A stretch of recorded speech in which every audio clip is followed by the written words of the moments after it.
What is up, YouTube? This is your boy Armaret, and today is Sunday, which means The Walking Dead.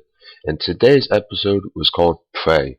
Now, as always, spoilers are abound, so if you have not seen the episode, go and watch it, and then come back so we can have a good discussion on it.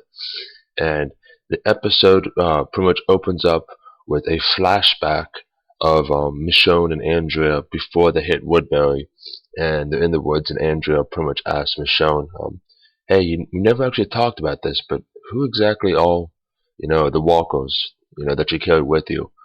And Michonne pretty much doesn't want to talk about it, but says, they got what they deserved, which is kind of weird because, sorry, in the comics, one of them was her ex-boyfriend, so I'm curious how they're going to integrate that into the show. And then they cut to the current time, and the governor is acting creepy as always, and you see him kind of setting up, these chains on a wall and testing how strong they are. Then of course you get the credits that roll and the episode begins, and Milton actually catches the governor setting up this torture chamber, and he's got like a dentist chair with like handcuffs, and then he's got everything from like bone saws to like sewing needles, and then like this weird funnel thing and some pills, and it gets really creepy. So Milton goes and tells Andrea about what the deal was, because the governor didn't want anybody to know what the deal was, which was give me Michonne and I'll leave you alone. And then he also tells her, hey, he's gonna kill them regardless. You need to get them out of there. And then he shows her the torture chamber, and then as they're watching the torture chamber, the governor does this real creepy thing where he comes in and he puts some more tools down the table, and he sets a recorder down, and he starts whistling this very specific tune, and then he stops, sits in the chair, and plays back the whistle. It's almost like he wants to know that if I put a recorder there and she starts screaming because I'm torturing her, I can listen to the scream later, which is super creepy. And with that, Andrea says, that's it, I've got to kill him. So, nothing else that he's done up to this point, keeping, his daughter chained up as a zombie, the heads full of zombies on the wall, the kidnapping and beating of Maggie and Glen, the arena zombie fights, the kicking, almost trying to kill Daryl and Merle, the attack on the prison. None of that stuff is worth killing the guy, yet this is now crossing the line. So either way, it's glad to see that she's finally hit that breaking point. She pulls out a gun to actually go and shoot the governor at that moment, and Milton stops her. And you can't help but wonder, was that a mistake? Because if you think about it, she's had essentially two different opportunities to kill him now. Once at that point, and once when she was standing over him with a knife, and she hasn't kind of taken advantage of either one. And once she decides she's got to get out of Woodbury, and she starts heading towards the exit, and they take her gun away from her, and because they say the governor doesn't want anybody to have weapons anymore, so she doesn't have her gun, but she still has her knife. She goes up to the wall with Tyrese and his female friend are guarding it, and says, I've got to get through. And when they try to stop her, she pulls out a knife and says, make me. And of course, Tyrese, being the good guy that he is, he's like, well, nobody needs to get hurt anymore, just let her go. And she takes off running. And then of course Tyrese, being the good-natured man that he is, and kind of unsure as to what exactly is going on, because Andrea did warn him that the governor is batshit crazy, and don't listen to him. But he tells him anyway and says, hey, I let her go. And the governor gets really pissed off, and the governor takes off after her by himself. And at the same time, the governor orders his first in command to take the 4 people that were kicked out of the prison and to go run an errand. So you see Andrea like running through the woods, and she's being chased by the governor in a jeep, and she gets attacked by walkers. And because Andrea's a badass, she killed 4 of them with just a little like pocket knife. And they cut back to the errand that they're running, and those are the pits. Now, if you remember earlier on in the season, they had these pits where they catch the walkers, where they did like the arena fights. Now, what you find out is they're gonna catch a whole bunch of these walkers and load them up, and then when they go and attack the people in the prison, they're gonna unleash walkers again. And that's when Tyrese essentially says, nope, I'm done, I'm out, not gonna happen. I'm not gonna, this is a sick, we're not gonna feed people to walkers. I don't care how mad I am at them, I don't care if they kicked me out, this is not right. And then that's when, there's two guys, there's two white guys who are just assholes. It's like, oh yeah, we'll kill Rick, we'll kill the prisoners, we don't care. Both at the prison and then afterwards, Tyrese and him kind of get into a scuffle in which, they pretty much blame uh, Donna. It's just kind of this weird thing because they're not really quite sure as to what's going on, but you get this impression that, Tyrese saved her. They may or may not have hooked up, and the other guy liked her. So there's like this weird tension there, and the guy just wants to be safe in Woodbury, and he doesn't care just how crazy shit is.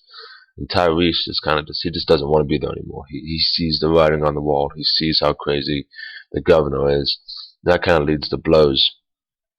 But so they decide, not to pick up any of the walkers, and they kind of go back, and they cut back to the big part of the episode, which is Andrea and the governor, and they're running, chasing after each other, and finally it comes to a head when they're in like this old, decrepit, abandoned warehouse, and some of the creepiest scenes you've seen because, that Andrea's hiding and the governor's slowly walking after her, like all those creepy, like the Michael Myers and all that stuff from the old horror movies from the 90s where he's not running, just casually walking, scraping a shovel on the ground, whistling that same tune that he did in the torture chamber, which means every time you hear him whistle that, he's getting off on just getting ready to jack somebody up, so it's a real creepy tune. And then, so they're playing this cat and mouse game the whole way through, and he gets kind of close to catching her, but not really. And then at the last minute, Andrew opens the door, sees a stairwell for the walkers, and closes the door shut. And that's when the governor comes out and catches her and says, come back home with me.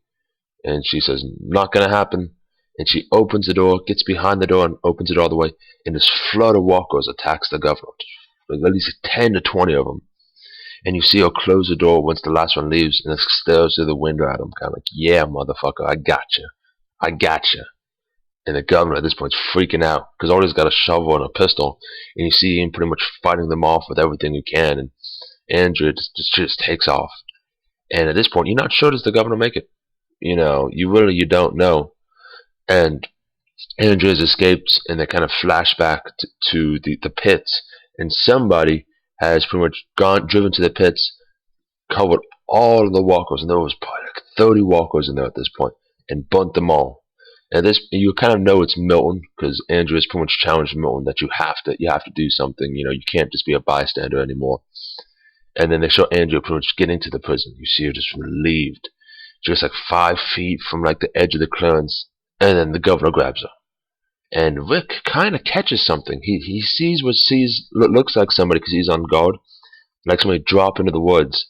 But at this point, because he knows he's seen things in the past, he's a little hesitant to actually go out there and see because he's kind of like, nah, I don't think I saw anything, but maybe it's just my mind playing tricks on me.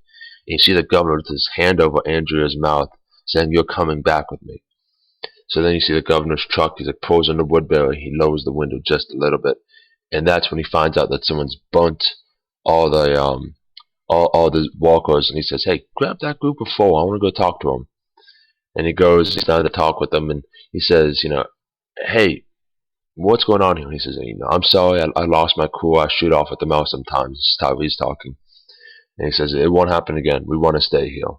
And the governor goes, "Okay, that's cool. Don't worry about it." He's like, "Hey, where'd you get the gasoline from?" Tyrese kind of looks kind of puzzled and says, "What gasoline?" So at that point, the governor knows that it's not them. And then as he's walking out, he kind of runs into Milton. And Milton said, "Did you get Andrea?" He kind of doesn't really answer it. And then he says, "Hey, I heard about the walkers getting burned." He's like, "Do you know who did it?" And the governor pretty much goes, "I do now." It's like, oh, damn it, Milton. I'm finally starting to like you. You're finally starting to have a backbone. And you've just pegged yourself as the man who's just burnt the walkers. And then it cuts to the end of the episode. And the end of the episode is you going through like these catacombs of like shanties and like aluminum walls. And there's Andrea strapped to the torture chamber chair. And then the episode ends. And you pretty much say, holy shit. Andrea is going to be tortured like a mofo if the governor cannot get Michonne. And then on top of that, they're hoarding up like machine guns and 50 cows to go and attack the prison. And I think there's only like 2 episodes left in the season. That could be 1, could be 3. And you know shit's gonna go down by the end of the season. You know the assault's gonna happen. And the only question is now is does Andrea make it out alive? And I really kind of like this episode where, you know, they kind of just focused on Woodbury versus the prison, because you didn't see anybody from the prison with the exception of Rick for like 5 seconds looking off the guard tower. It was more focused on Andrea finally coming to the conclusion that she's got to escape, the governor has to die, and that she has to rejoin her friends at the prison.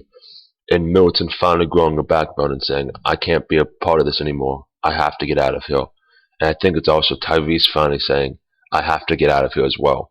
So now you're finally getting all the pieces in place for Andrea to go back home, Tyrese to finally join the prison group, and Milton to leave. But the real question is Andrea and Milton actually ever make it to the prison group? Because you know Tyrese is going to. So that's kind of the last little few pieces that kind of have to be filtered out, hopefully by the end of the season. But I thought it was a good episode, you know, definitely full of a lot of intensity. Not a, it's weird, it's not a whole lot happened, but a whole lot happened because, you know, there's a major changing points in the characters. Like Andrea, I was really starting to hate her because I know what she is in the comic books. In the comic books, she is a badass. She can hit anything from any distance, and she's one of the reasons why they hold off the attack from Woodbury, you know, twice because of how good of a shooter she is, and she helps them once they move on past there. For her to be this weak woman in all these shows who can't even stand up to the governor has been painful. So it's good to see her finally kind of standing out, and hopefully she makes it past this torture, and she can rightfully rejoin herself as part of one of the prisoner people. But let me know what you thought in the comments below, and as always, have a good day.